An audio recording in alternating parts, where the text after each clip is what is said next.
siyang kari-kari. Ang galing. Nating sasayangin yung mga leftover food.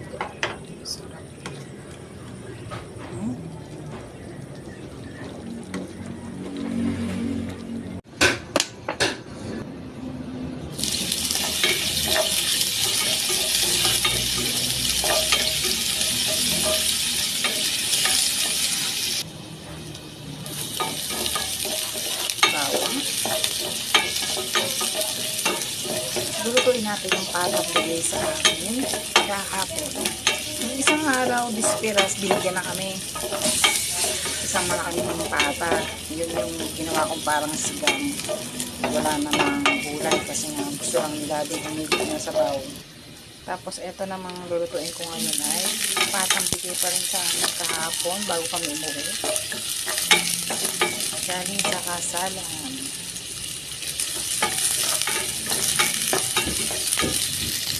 Tapos may natira akong alamang yung niluto ko dati kay baby. Direct.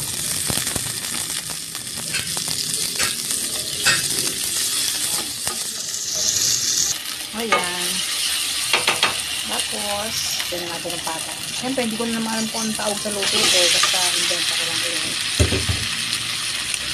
Kung ano lang palagi yung available. Tapos lalagyan ko lang siya ng dapat. Walang gulay. Ayan, nilagyan ko pala siya ng tubig.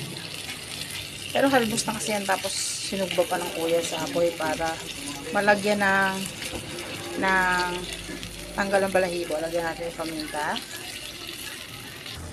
Ayan.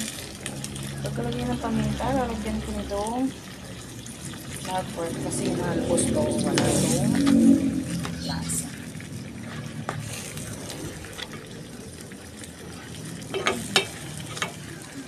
Tapos lalagyan ko lang. Dalawang koko mamaya ilalagay ko. Isa lang muna habang lumalambot para lumasa. Mamaya ko ilalagay yung isa.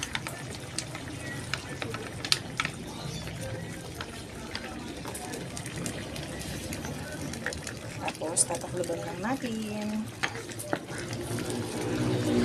Ano yung niluto ko na beef tapa, nilagyan ko kalabasa na may tomato sauce rin, no? Ilalahok ko ulit ito. Kasi sayang, para maulam na din. Hindi ko alam kung ano magiging lasa. Mahilig lang talaga ako mag-invento para yung mga leftover na food ay hindi masayang. Ayan, konti na lang naman ito. Luto. Yung mga nilahok-lahok lang natin. Ganda na ng kulay. Nilagyan ko na pala ito ng suka. Tsaka ito niyo yung kalabasa. Matutunang, ano na yan mami, sasama na sa sabaw. Suka, tsaka nilagyan ko ng konting oyster sauce. Yung natira ko lang. Hindi pa siya nalagyan ng magic sarap dahil baka maalat kasi. Pag ano na lang, pag kulang pa rin. Yun na lang. Eto na. Tapos nagbuklat ulit ako sa ref. Yung mga leftover naman namin na pagkain, nalagay ko sa freezer. Tandaan niyo yung beef tapa na nilagyan ko din ng ampalaya. May natirang isang malukong. Konti-konti lang din talaga kasi nga dahil hindi ako nagkanin, sinali lang. May natitira siyang tig ko konti, isang platit. Nilahok ko din siya. Ayan. Ang sarap niya. Natikman ko na. Hindi ko na nilagyan ng chili oil kasi manghang na yung mga beef tapa kung nilahok ko na may kalabasa at ampalaya. Ang sarap niya. Promise, ang sarap. Ang ganda ng kulay. Sobrang sarap nito. Ang sarap magkamay. Sayang kung may petchay pa siya. Para hindi nasasayang maulam. Pakita ko sa freezer.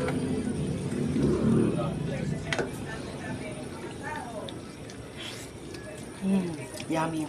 Promise, hindi ko kayo niloloko. Hindi ko na pala nilagay yung isang coco mama. Kasi malasa na siya. Saka masarap na. Okay na to. Okay na to. Sabi sarap.